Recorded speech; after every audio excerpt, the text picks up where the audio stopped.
Maawain po ba kayo? Saan naman po kaya kayo dinadala ng awa ninyo? I mean, tumutulong naman po ba kayo kahit papaano? Kung hindi, ano po ang pumipigil sa inyo? The Lord be with you. And with your spirit. A reading from the Holy Gospel according to Saint Matthew. Glory to you, O Lord. When Jesus heard of the death of John the Baptist, he withdrew in a boat to a deserted place by himself. The crowds heard of this and followed him on foot from their towns. When he disembarked and saw the vast crowd, his heart was moved with pity for them, and he cured their sick. When it was evening, the disciples approached him and said, "This is a deserted place, and it is already late. Dismiss the crowd so that they can go to the villages and buy food for themselves." Jesus said to them, "There is no need for them to go away. Give them some food yourselves." But they said to him, 5 loaves and 2 fish are all we have here." Then he said, "Bring them here to me." And he ordered the crowds to sit down on the grass.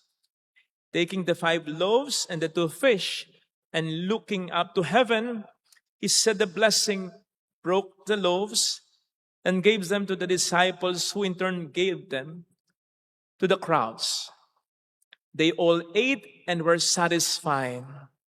And they picked up the fragments left over, 12 wicker baskets full. Those who ate were about 5,000 men, not counting women and children. Sisters and brothers, the gospel of the Lord. Praise to you, Lord Jesus Christ. Maawain po ba kayo? Saan naman po kaya kayo dinadala ng awa ninyo? I mean, tumutulong naman po ba kayo kahit papaano? Kung hindi, ano po ang pumipigil sa inyo?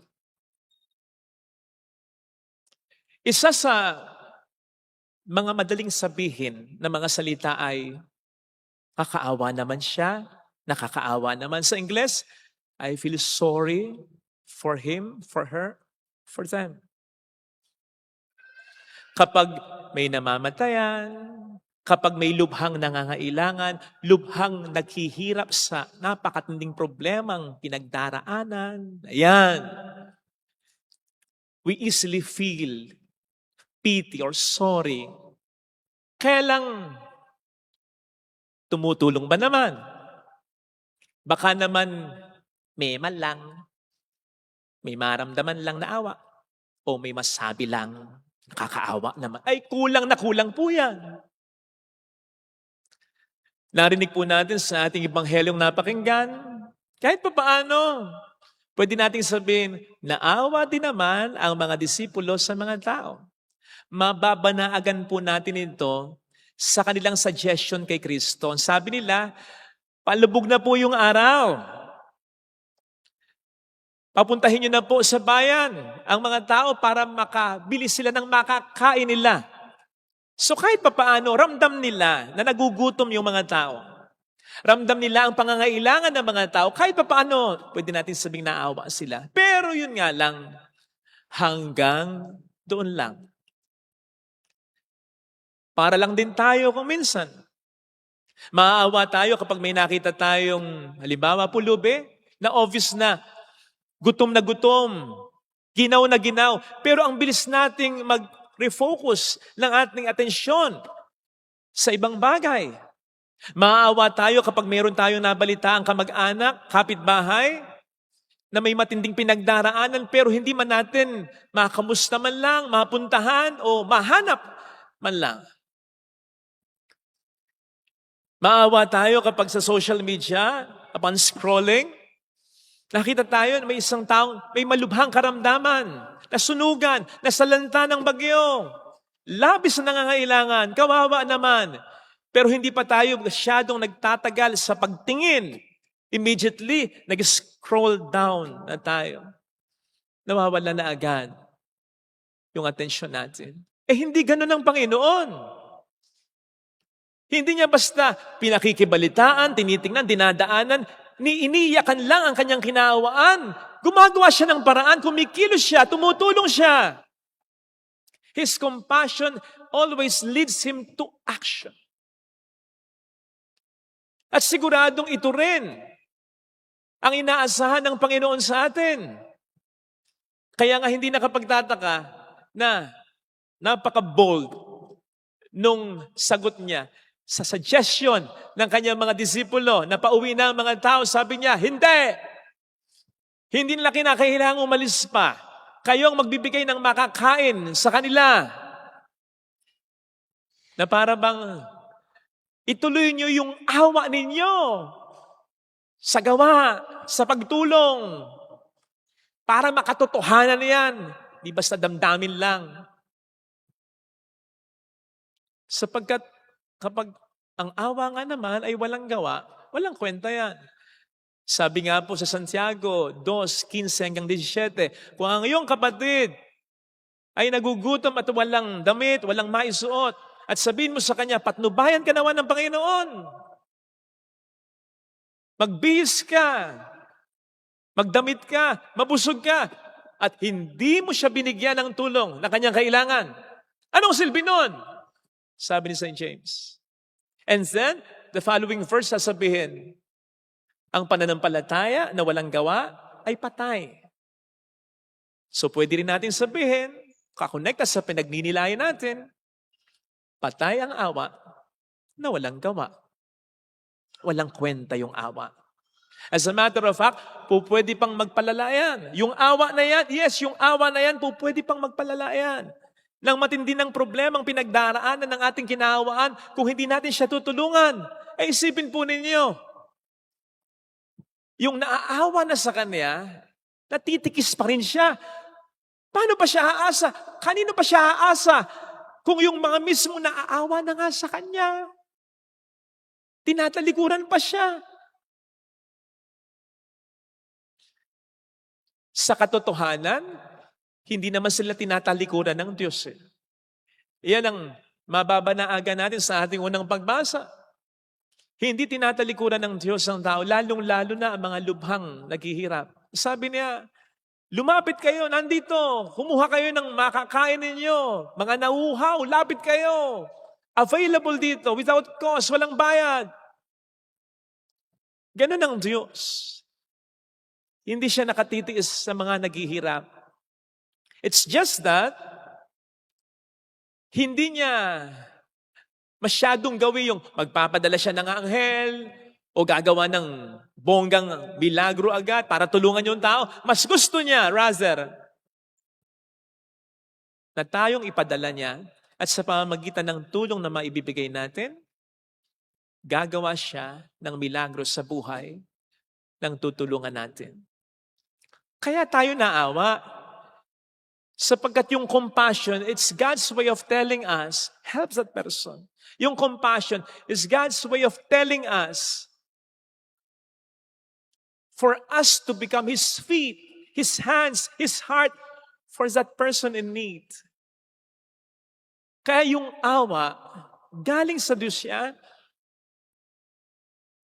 And so bakit hindi natin itutuloy sa gawa, sa pagtulong ang awa natin? Kung galing ito sa Panginoon natin. Sino tayo para tanggihan ng Panginoon natin? Ano? Gagawin din natin katuwiran? Yung katuwiran ng mga alagad? Konti lang ang meron tayo? Konting pera lang? Konting panahon lang? Konting energy lang? Konting pasensya lang? O granted for the sake of argument na konting-konti na lang yung pera, panahon, enerhiya at pasensya mo. Inuukol mo naman ba sa mga bagay na mahalaga ito? Aminin natin. Gumagasta pa rin tayo para sa mga bagay na hindi man kailangan. Latest gadgets, expensive meals, branded clothes.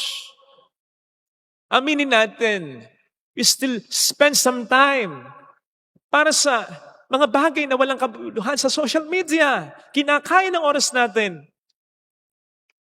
Aminin natin, nag-aaksaya pa rin naman tayo ng lakas natin in pleasing others, in trying to gain the approval of others para makagain tayo ng likes, ng hearts, ng affirmation, and in harboring grudges sa puso natin. Nakapapagod din yan. Aminin din natin that we are also wasting our patience on the wrong people and on the wrong battles. Aminin natin yan. Sapagkat kung talagang nilalaan natin ang mga konti na meron tayo, konting pera, konting panahon, konting enerhiya, konting pasensya, sa mga bagay na mahalaga, di dapat kasama ang pagtulong dyan, sapagkat ang pagtulong sa kapwa ay mahalaga. Kaya't kung hindi tayo tumutulong sa ating kapwa, malamang sa tinatanong din tayo ng ating Panginoon. Katulad ng tanong sa ating first reading, bakit nyo ginugugol ang inyong salapi, ang inyong pera? Sa mga bagay na walang halaga, bakit nyo inaaksaya ang resources ninyo sa mga bagay na hindi mahalaga? And the Lord is asking us, why? Not because He doesn't know the answer, but because He wants us to examine our lives. Tumutulong ba tayo? Sapagkat kung hindi, nami-miss natin ang maraming mahalagang bagay sa ating buhay. Kung hindi mahalaga ito, bakit tayo maaawa ng husa? Bakit tayo uudyukan ng Panginoon? Tulungan mo yan. Kausapin mo yan. Tapikin mo sa balikat, ngitian mo, i-text mo yan, encourage mo yan. May problema yan. Abutan mo yan. Kahit di mo kakilala, padalan mo yan. Kung hindi mahalaga ito, bakit sinangkot pa ni Kristo ang kanyang mga disipulo sa pagpapakain sa mga tao? Yung milagro ay galing naman din sa kanya. Ayaw ba niya yon? Mas tatanghal ang kapangyarihan niya kapag siya na lamang ang nagpakain sa mga tao?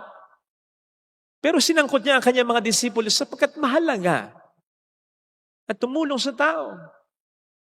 Kung hindi ito mahalaga, bakit dito tayo husgahan ng Panginoon balang araw? O di ba?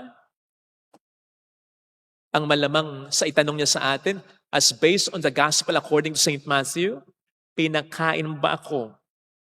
Pinainom mo ba ako? Dinamitan mo ba ako? Dinalo mo ba ako? Inalagaan mo ba ako? Tinulungan mo ba ako? Sa katauhan ng kapwa mo. Hindi sasabihin, gaano karami ang pera mo sa bangko, gaano ka kasikat sa mundo, gaano ka kamakapangyarihan, gaano ka kakilala. Hindi! Yun ang itatanong. So paano hindi magiging mahalaga ang pagtulong kung yun ang mga itatanong? Mahalaga yun.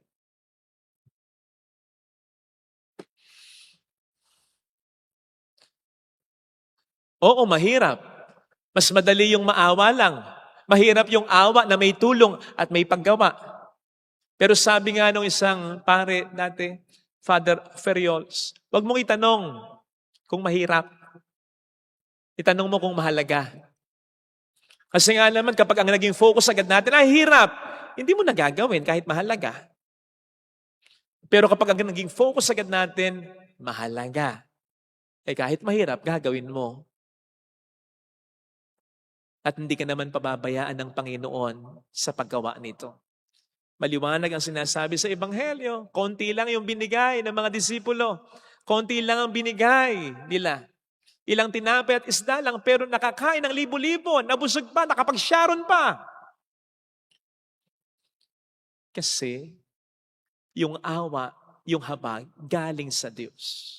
Nakikiisa lang tayo.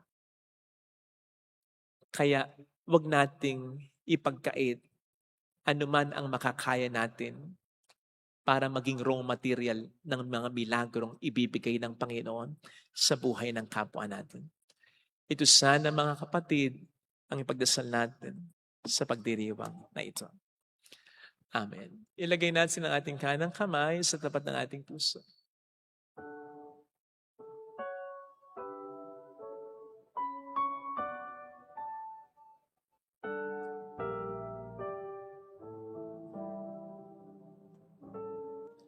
Alam kong may magagawa ang Diyos. Alam kong may magagawa ang Diyos.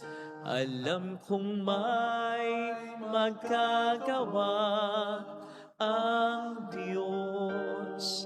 Kung ako ay magtatapat, sa Kanya ay maglilingkod. Alam kong may magagawa ang Diyos.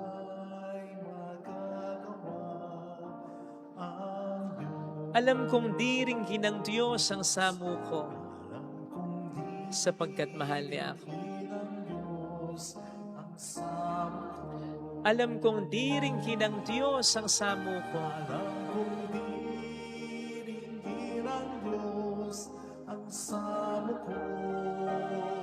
Kung ako'y magtatapat,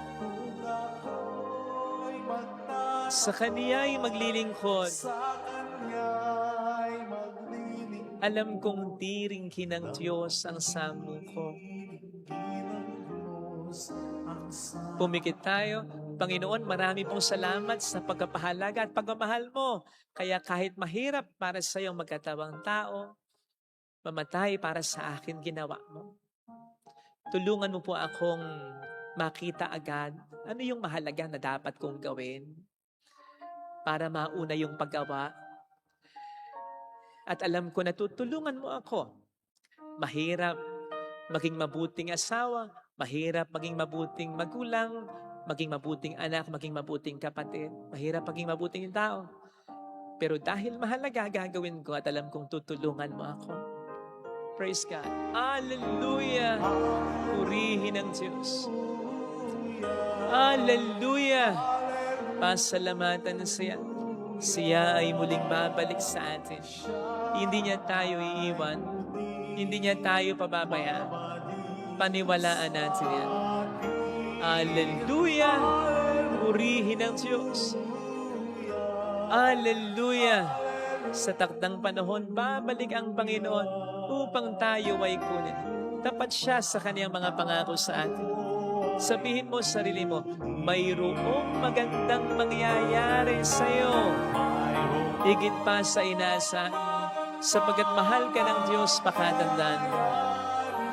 Kung lalapit ka kay Jesus, maaaring matagal, maaaring maging mahirap, pero magiging maayos din ang lahat. Mayroong magandang mangyayari sa iyo.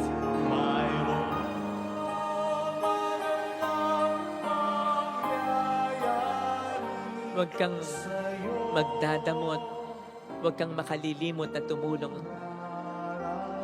Lalong-lalo na sa mga pinatutulungan sa iyo ng Panginoon. Glory to the Father, and to the Son, and to the Holy Spirit. As it was in the beginning, is now, and ever shall be, world without end. Amen. Thank you for watching.